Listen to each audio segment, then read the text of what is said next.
Cerita diawali dengan memperlihatkan seorang lelaki yang baru saja bebas setelah mendekam 10 tahun lamanya di penjara bernama Soo-hyuk yang baru saja keluar. Ia langsung disambut oleh sebuah mobil BMW hitam dari seorang presiden perusahaan bernama Kaiser Group, di mana Hyuk yang tahu siapa dia langsung membawa mobil itu pulang ke rumahnya.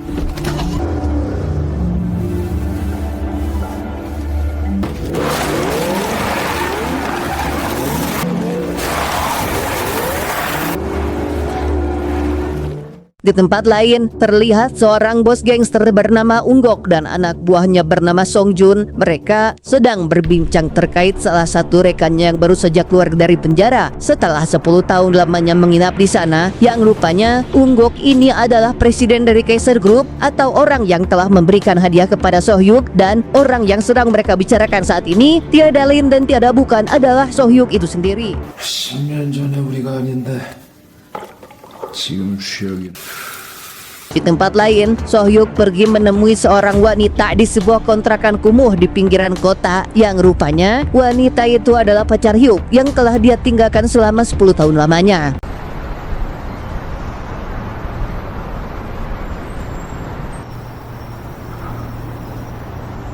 Meskipun masih kesal dengan Hyuk, si wanita yang bernama Min Seo itu pun mengajaknya pergi ke sebuah tempat latihan balet di mana ia memperlihatkan seorang anak yang ternyata adalah anak mereka berdua yang kehamilannya baru diketahui tepat setelah Soo-hyuk menghilang dari peradaban. 너무 고마워. 저 아이한테 당신 딸 인비야. Dengan mata berkaca-kaca, Soo-hyuk pergi meninggalkan Min Seo dan anaknya untuk merenung di sebuah gang sempit, di mana Min Seo yang mengetahui hal itu lantas menyusulnya dan mengatakan jika sang anak yang bernama Inbi sangat membutuhkan sosok seorang ayah, dan jika Soo-hyuk sudah pantas untuk disebut sebagai ayah yang baik, maka dia bisa pulang ke rumah dan hidup bersama mereka untuk menjalankan perannya sebagai kepala keluarga. 라고 부르는 사람이 정말 평범하고 좋은 사람이면 좋겠어. Flashback ke 10 tahun yang lalu sebelum Soo-hyuk dipenjara, ia pergi ke sebuah bar untuk menghabisi seorang bos atas perintah atasannya yang tiada lain adalah Unggok, sehingga dapat dipastikan jika hal itulah alasan kenapa dia bisa dipenjara selama 10 tahun lamanya. Dan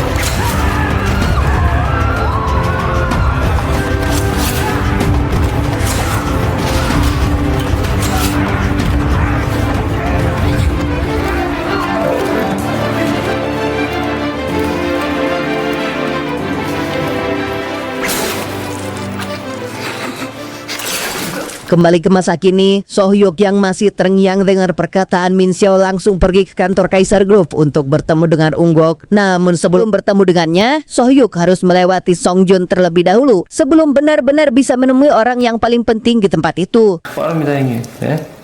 축하합니다. 받아요. 형은? 뭐 회장님이라니까요. Mengetahui kedatangan anak buah sekaligus sahabatnya di masa lalu, Unggok langsung mengajak Soo-hyuk masuk ke ruangannya untuk bernostalgia, di mana tak ada keragaman sama sekali di antara mereka, di mana momen itu berubah mencekam ketika Soo-hyuk meminta Unggok untuk tidak perlu mencemaskannya lagi, karena sebenarnya kedatangan dia ke sana hanya untuk meminta pengunduran diri demi hidup normal bersama anak dan istrinya. 저 신경 쓰지 않으셔도 돼요, 형.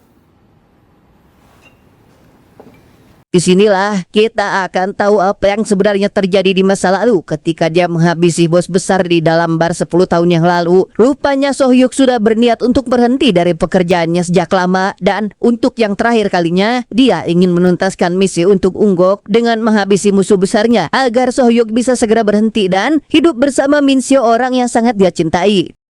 그만 가보겠습니다.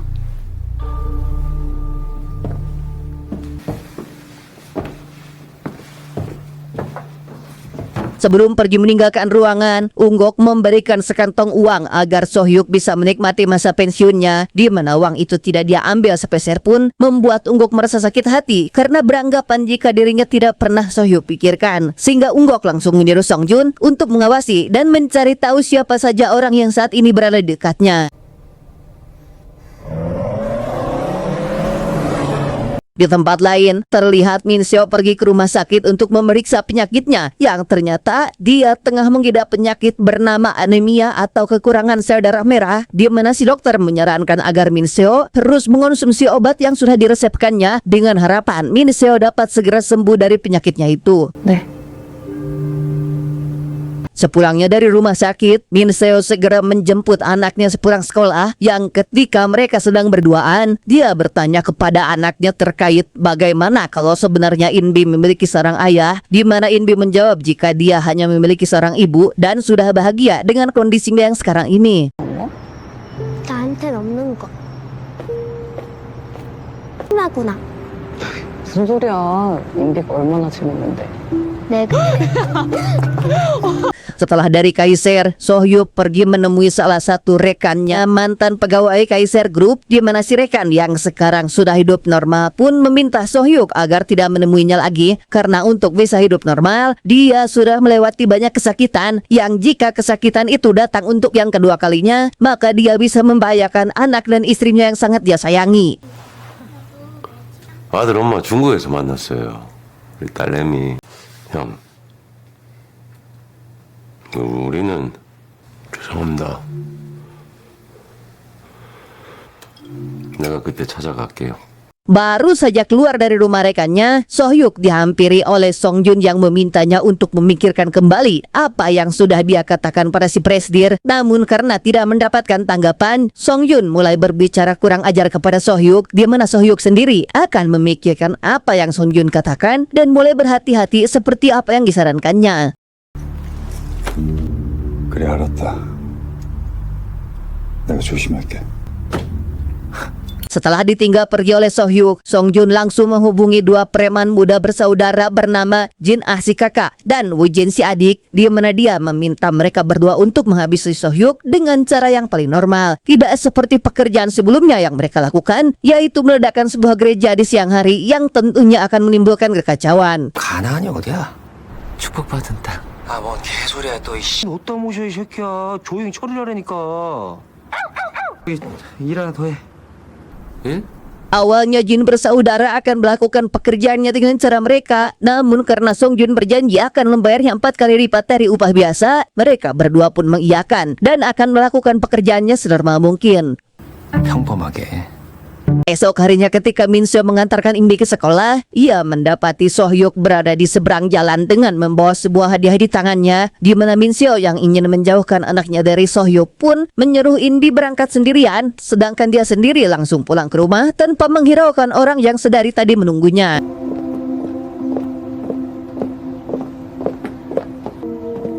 Ketika sedang berjalan sambil diikuti Sohyuk, Min Seo meminta agar dia tak menguntitnya lagi sebelum kembali normal, di mana anemia yang diderita Min Seo tiba-tiba kambuh, yang membuat Sohyuk merasa panik dan langsung membawanya pergi ke rumah sakit. Namun ketika sedang rusuh-rusuhnya mengemudi, tiba-tiba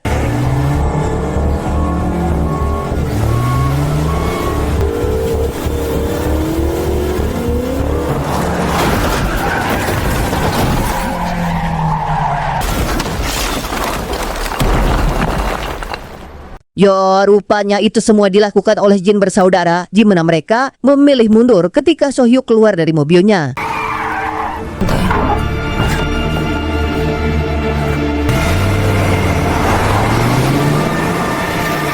Setelah tragedi penabrakan itu, Min Seo yang sejatinya memang sakit pun harus meninggal dunia, sehingga Sohyuk mulai memikirkan kembali kata-kata mendiang mantannya itu dan bertekad untuk menjadi ayah yang baik bagi Inbi. 난 인비가 아빠라고 부른 사람이 정말 평범하고 좋은... Tak berlarut dalam kesedihannya, Sohyuk langsung menghubungi Inbi untuk menjemputnya, di mana Inbi cukup bingung dengan situasinya saat ini, apalagi setelah mengetahui jika HP yang dipegang si ibu ini berpindah tangan dan dipegang oleh orang yang tidak dia kenali. 아저씨. Ketika Sohyuk hendak mendekati anaknya, sebuah mobil mendekati mereka yang ternyata itu adalah Woo Jin yang sedang memegang senjata, di mana Sohyuk langsung menyuruh Inbi untuk pergi sebelum hal buruk menimpanya.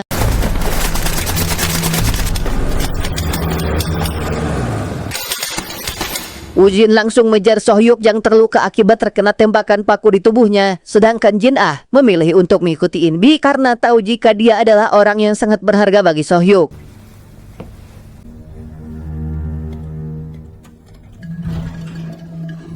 Woo-jin sendiri kehilangan mangsanya akibat kehadiran seorang tunawisma, di mana sebuah lampu yang dilengkapi teknologi sensor gerak berhasil membantunya menemukan Sohyuk, sehingga ia langsung mengejarnya kembali. Tetapi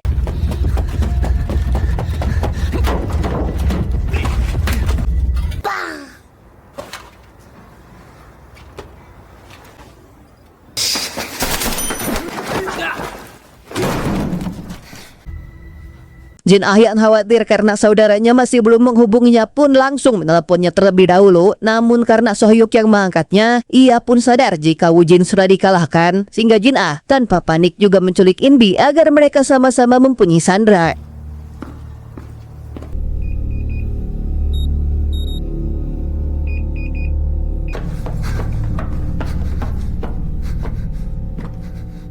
Tahu jika anaknya hilang, Sohyuk membawa Woo-jin ke sebuah kolong jalan layang untuk diinterogasi, di mana ia langsung mematahkan bau Woo-jin dan meminta agar anaknya segera dilepaskan. Yang bertepatan dengan itu, Sohyuk mendapat panggilan dari Jin-ah yang meminta adiknya agar tidak disakiti jika anaknya ingin kembali dengan selamat. 인비부터 바꿔. 아, 얘 이름이 인비야? 내 친구부터 바꿔. 그게 순서가 맞아. 아니면 전화 끊는다? 아이만 무사하게 해줘. 그래? 근데 넌 죽어야지. Seolah tahu jika ini adalah ulah Songjun, Sohyuk langsung pergi ke kantor Kaiser Group untuk membuat perhitungan, di mana dia datang menggunakan pintu depan dengan mobilnya dan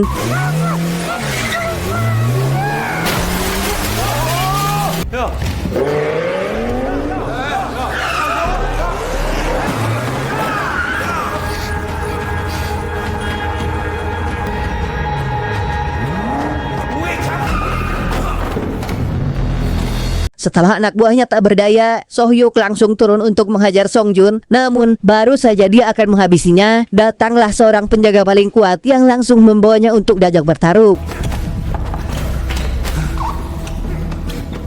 Songjun sendiri yang tak terima dirinya dipermalukan di depan anak buahnya pun langsung membawa shotgun miliknya yang tanpa berpikir panjang langsung menembaki Sohyuk saat itu juga.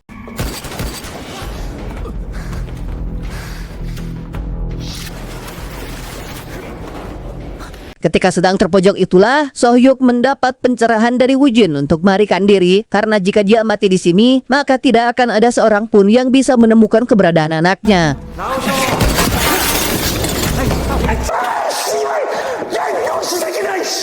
In-bi sendiri saat ini sedang bersama Jin-ah di markas pribadinya, di mana dengan lemah lembut Jin-ah menginterogasi anak itu yang kemudian mengurungnya di sebuah kurungan kecil agar dia tidak bisa melarikan diri. 있어요, 언니.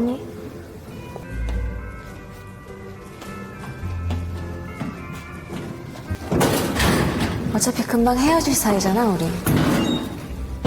여기서 함부로 나오면 안 돼. 나오면 제가 널 물어주고. Ketika sedang mengisi bahan bakar dan Sohyuk sedang membersihkan luka-lukanya, Woo-jin lantas pergi ke minimarket untuk meminjam HP seorang kasir demi menghubungi saudaranya, di mana Woo-jin meminta Jin-ah untuk membuatkan beberapa bom dan meledakkan Sohyuk ketika mereka bertemu. 또라이에다가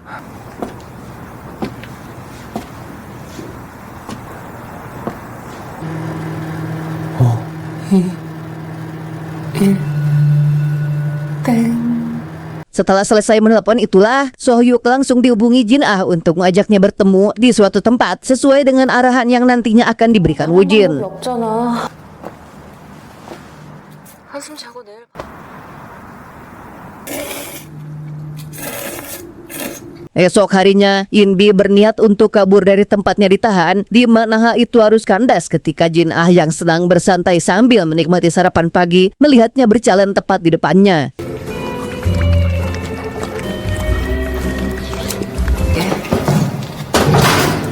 대신에 너가 선택해.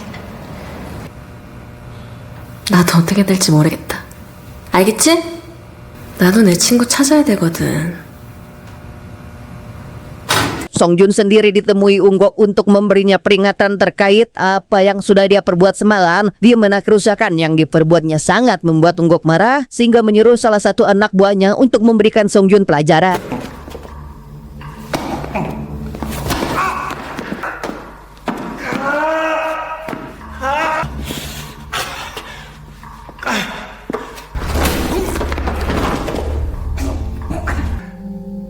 제가 이렇게까지 당했는데. Setelah mendapatkan hantaman yang lumayan keras, Song Jun akhirnya mulai berani berkata yang tidak pantas kepada Unggok, di mana Unggok atau si presiden yang merasa jika anak buahnya itu tidak berguna pun langsung menodongkan senjatanya dan 제가 싹 정리하겠습니다. 한 번만 기회를 주십시오. 나봐.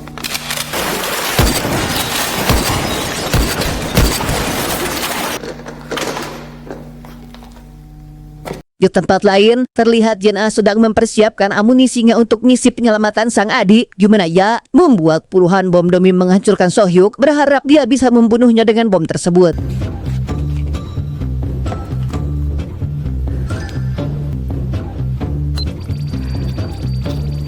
Sesampainya di tempat pertemuan, Woo-jin yang banyak bicara pun menceritakan sebuah kisah masa kecilnya tentang dia yang tak sengaja menghabisi nyawa neneknya di rumah, di mana hal itu membuatnya selalu bermimpi buruk dan tak bisa membedakan antara ilusi atau fantasi. 아주 오래전에 멀리서 우리 할머니가 옆방에서 자고 있는데 여기였을지 모를.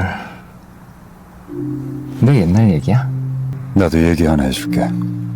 Jenuh dan kesal dengan Woo-jin, akhirnya Sohyuk angkat bicara terkait apa yang dia alami, di mana ia menjelaskan jika seorang wanita yang sangat dia cintai harus meninggal akibat ulah jin bersaudara. 사랑하던 사람이.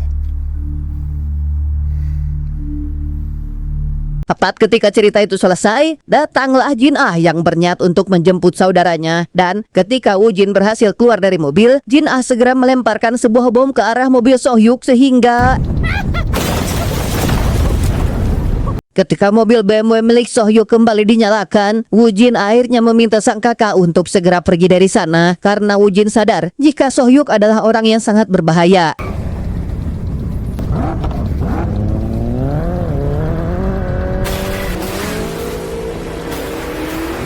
Di tengah aksi kejar-kejaran itu, Jin Ah yang sudah menyiapkan puluhan bom pun segera menyuruh Woo-jin untuk segera menggunakannya dan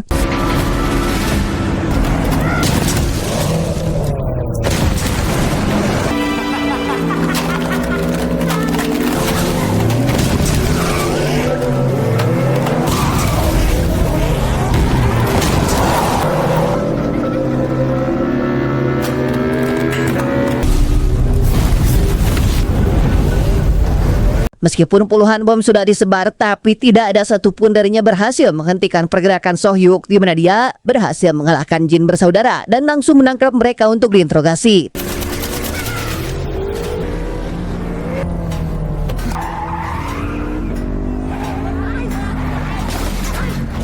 Inbi sendiri memutuskan melarikan diri untuk yang kedua kalinya, di mana dengan perlahan tapi pasti dia mencoba untuk bergerak sambil menghindari kontak dengan anjing milik Jin Ah yang meski sudah berusaha setenang mungkin, si anjing yang notabene merupakan makhluk sensitif pun berhasil menyadari niat ini sehingga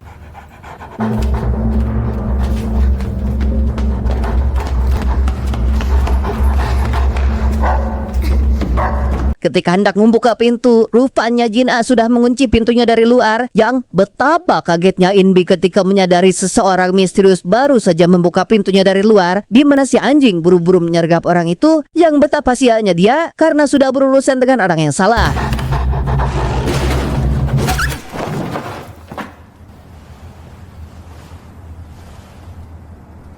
Dengan sedikit tekanan, akhirnya Sohyuk berhasil membuat Jin Ah buka suara, di mana dia langsung membawa Woo-jin ke lokasi tempat anaknya ditahan, sedangkan Jin Ah sendiri dia tinggalkan di tempat tadi.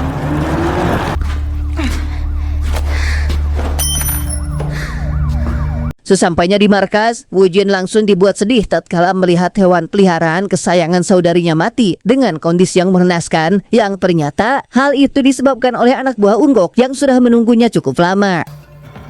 오는지도 몰랐잖아. 그래서 야, 너 강혜사가 보냈지? Woo-jin dengan kesal langsung mendekati dan menyerang orang itu, di mana dia dapat dengan mudah dikalahkannya hanya dengan satu pukulan saja.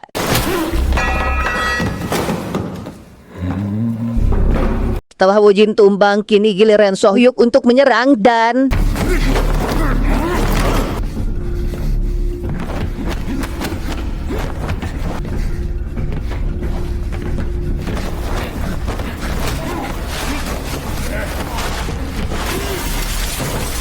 Pada akhirnya, Sohyuk bernasib sama dengan Woo-jin. Meski dia tidak tumbang dalam satu pukulan, tapi Sohyuk hampir saja mati akibat mendapatkan pukulan terus-menerus. Apalagi kondisinya saat ini terikat membuatnya hanya menjadi sangsak tinju bagi anak buah Unggok tersebut yang ketika Sohyuk akan dihabisinya, tiba-tiba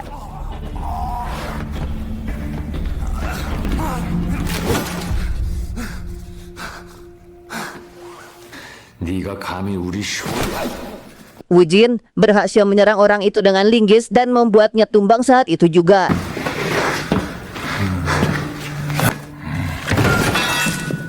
Dengan langkah tertatih, Sohyuk mulai mencari di mana anaknya berada. Yang setelah mereka bertemu, Sohyuk langsung mengajaknya untuk pulang ke rumah tanpa sadar jika di ruangan lain dalam gedung tersebut, Jin-ah dan Woo-jin sudah memasang puluhan bom sehingga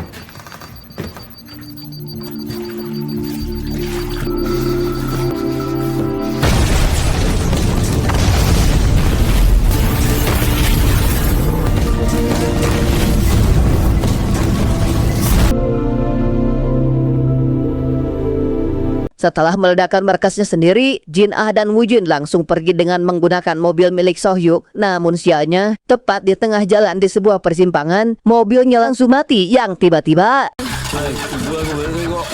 이거? 왜? 몰라.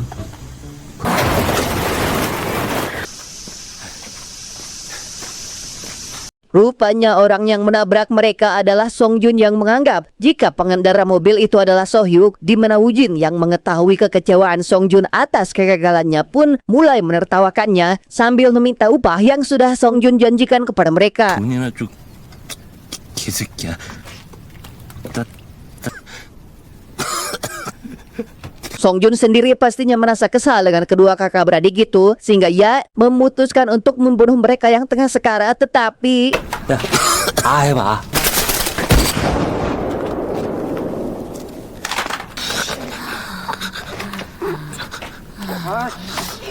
tak lama setelah aksi mereka, datanglah Sohyuk dengan berjalan kaki sambil menggendong anaknya. Gimana dia tidak menghiraukan tiga musuhnya itu, karena memang yang dia inginkan hanyalah pulang ke rumah dengan selamat bersama satu-satunya orang yang dia sayangi. 형. 형.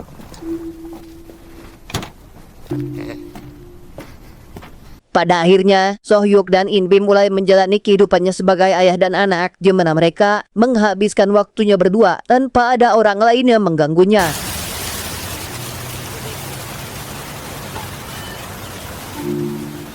Tamat?